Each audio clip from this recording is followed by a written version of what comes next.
Hello, and thank you for listening to this episode of the Moore's October Rants. Today's episode is going to be titled Stop All the Blame.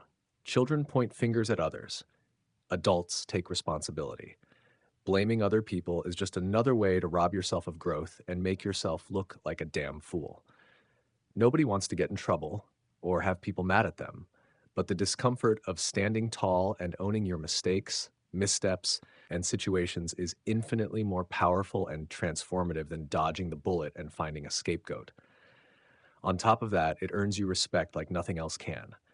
Owning up shows character, it shows strength, and most importantly, it shows that you're serious about improving. But too often, people blame their circumstances. They'll say things like, I'd be further ahead if only I wasn't born into this family or this town, or I'd be happier if my dad paid more attention to me when I was a kid. Others love to throw out, I could have been in the NBA if I were 3 feet taller. Stop it. If you want to grow up and move forward with your life, you've got to stop blaming other people or your past for the way things are now. Sure, maybe your circumstances weren't ideal. Maybe life dealt you a tough hand, but playing the victim is the quickest way to stay stuck. The energy you spend making excuses is energy you could use to change your situation. Excuses are nothing but a crutch. They give you a way to avoid the hard truth that the outcome of your life is your responsibility. Think about it. Why'd you lose? Man, I've got asthma, so my breathing wasn't right. That's why I couldn't run like I should. Okay, but if you know asthma is an issue, why didn't you train harder, prepare better, or adjust your strategy?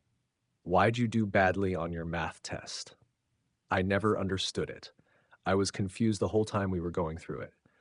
Well, if you knew you were confused, why didn't you tell the teacher? Why didn't you let your parents know you needed help? The opportunity to fix the problem was right in front of you, but you didn't take it. The easiest excuse to make is, I don't care. It's the ultimate cop out. Man, I didn't even really try, so it doesn't matter. Let's be honest. That's just a way to protect your ego. Pretending not to care is easier than admitting you failed because you didn't put in the work. But deep down, you do care. You wouldn't be making excuses if you didn't. The truth is, blaming others or pretending you don't care doesn't fix anything. It just lets the problem sit there unresolved while you feel sorry for yourself. Everything comes back to you. While you're busy blaming your upbringing, your town, or the school system, someone else in the exact same circumstances is thriving. Why? Because they're not wasting time making excuses. They're taking what they have and finding ways to make it work.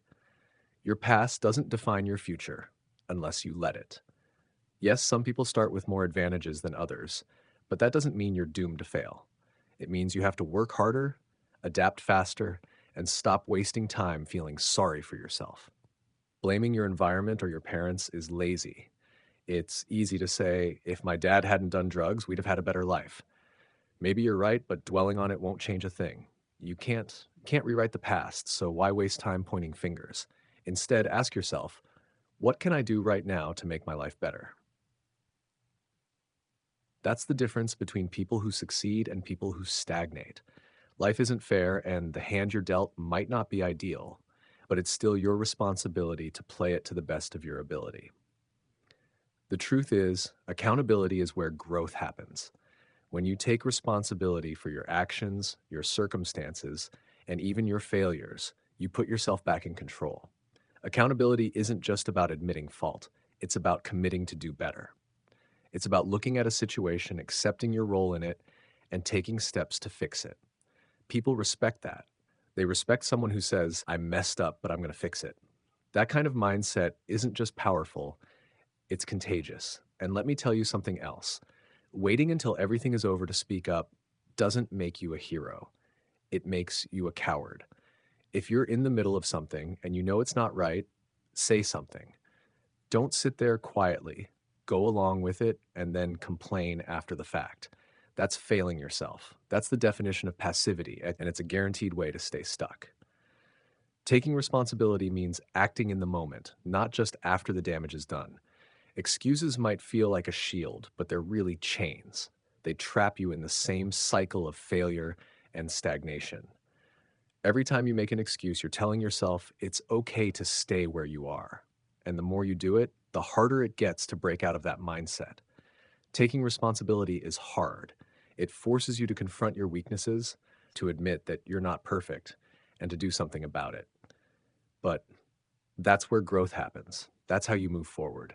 It's easy to blame, it's easy to complain, but what does it get you? Blame doesn't fix the problem. Complaints don't move you forward, they just leave you spinning your wheels, stuck in the same place year after year.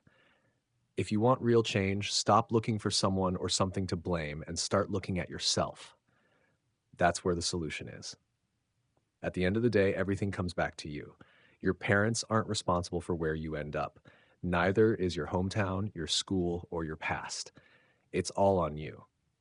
That's a tough pill to swallow, but it's also the most freeing. The moment you take full responsibility for your life is the moment you take full control of it. Stop making excuses.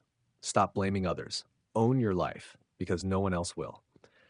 Anyways, thank you for listening to this episode of the Moore's October Rants. Signing out. Have a good one, guys. Goodbye for now.